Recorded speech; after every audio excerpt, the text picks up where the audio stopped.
What's up, guys? This is BFL Insight here, returning for Season 2 for the 2018 Summer League.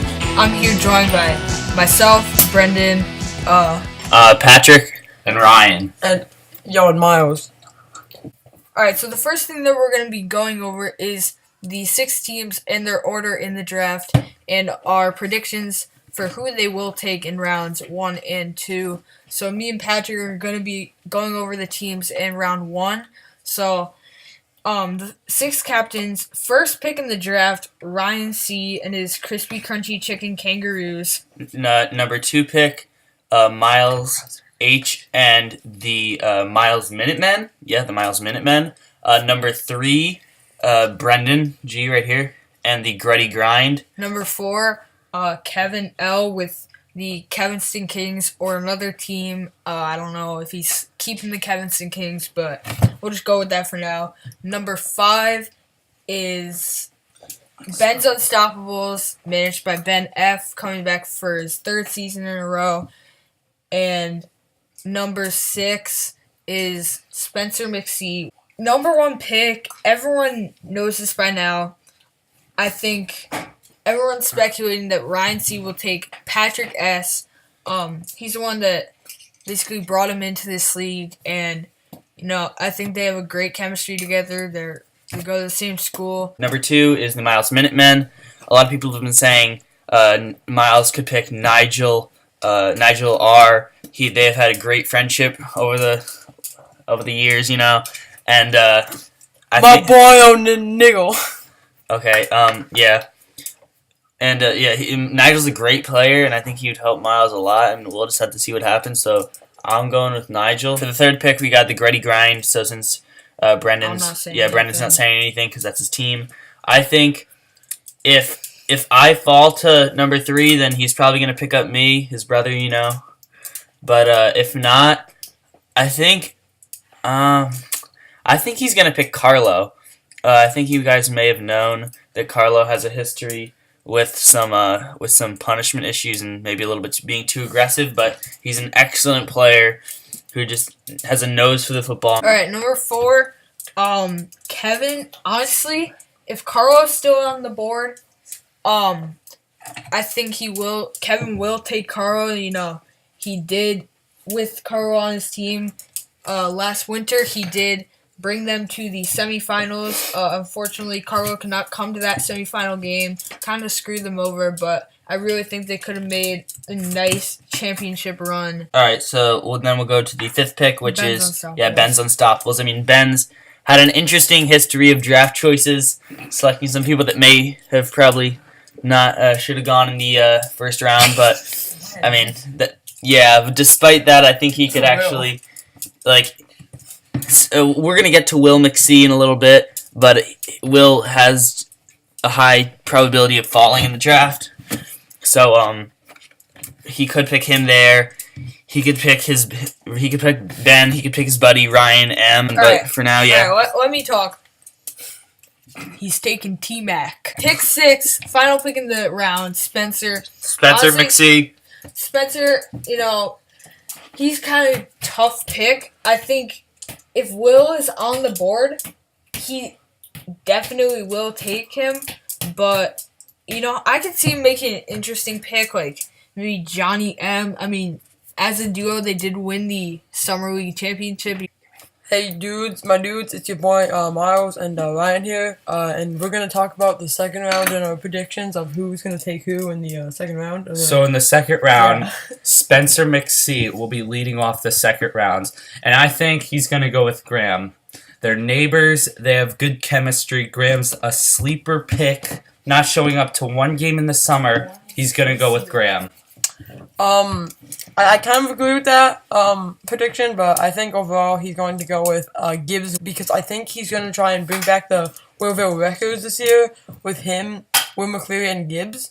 So that's what I think. Okay, so the next pick in the 2nd round would be Ben's Unstoppables. Now, Ben has a tough pick here. I think he will go with Cameron. Cameron is a rookie.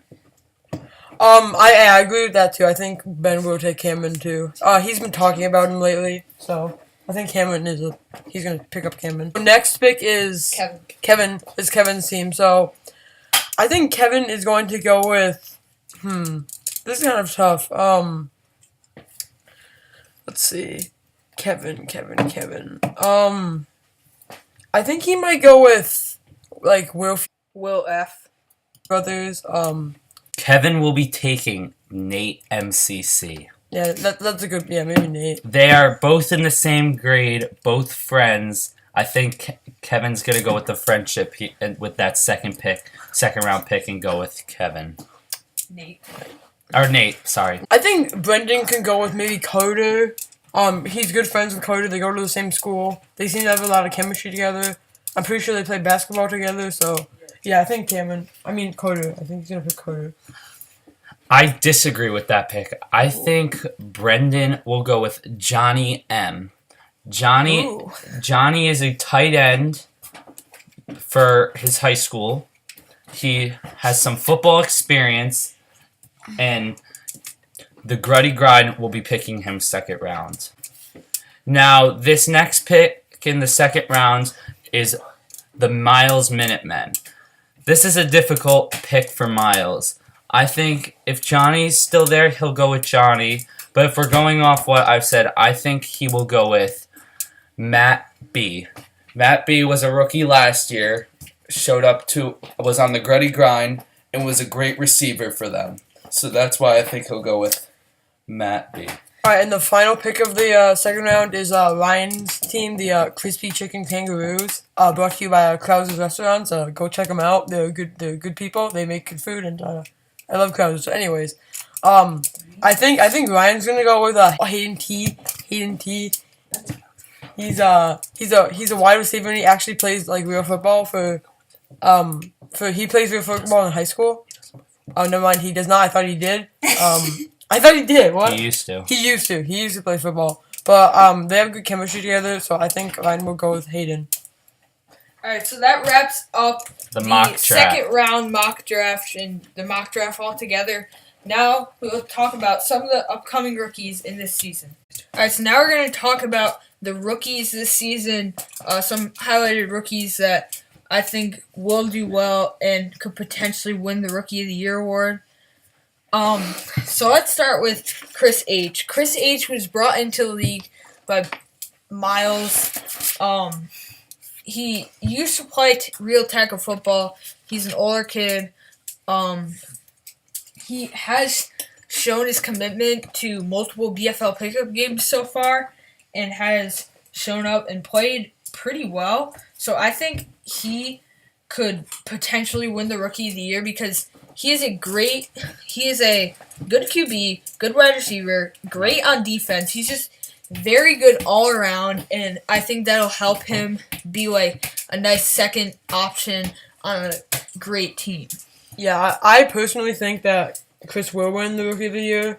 I mean, like you said, he played real football in his earlier years, but overall, he's just a great player, and I think he's a quality first round pick. So, yeah. All right. Next rookie is Cameron T. He played a bit last year in the Winter League, and 1 or 2 games. He's also a very good quarterback player. I think he does play real football, right? He does. He does play real football. So he's a really good player too. He's great on defense. He's a pretty good quarterback too. Really fast. Yeah, he's really fast and he can catch. He's a really good player. Yeah. All right, now Brady C. We don't really know much about him. I mean, I know him personally, but I don't know if he can play. He just able to do the league, and he is an athletic player. I gotta say something. I gotta say basketball something. with him. I gotta say something about him. All right, I know he plays basketball. He plays basketball with Brendan. He's an athlete. I think he can compete. I think he's a winner. All right, that's done talking about the rookies. Now we're gonna head into some storylines for this season. And here are some storylines going into the 2018 Summer League. So first off, the grind and the Unstoppables improvement. I think that the grind will improve just because they have a higher pick and will be able to pick a star player and not trade him this year. They traded Spencer last season, He forced it. and he will end up not trading this star. He will be picking Nigel, in my opinion. And the Ben's Unstoppables. Ben has improved very much on defense, which he was a liability last winter. He's improved very much. He's able to compete with the better players, and I think he's a good candidate for the Defensive Player of the Year.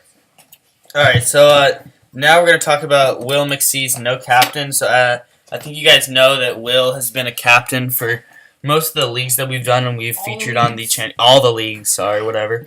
And so what happened was he's had some issues in our group chat that we have, some kind of threats to leave the league, and it's kind of run on a little bit too long. I mean, while we are friends with Will, and we're all very close friends with Will, it can get a little annoying sometimes, but we worked it out. We're family now. It's all good. It's all good. But, yeah, so as a result, he's just not going to be a captain.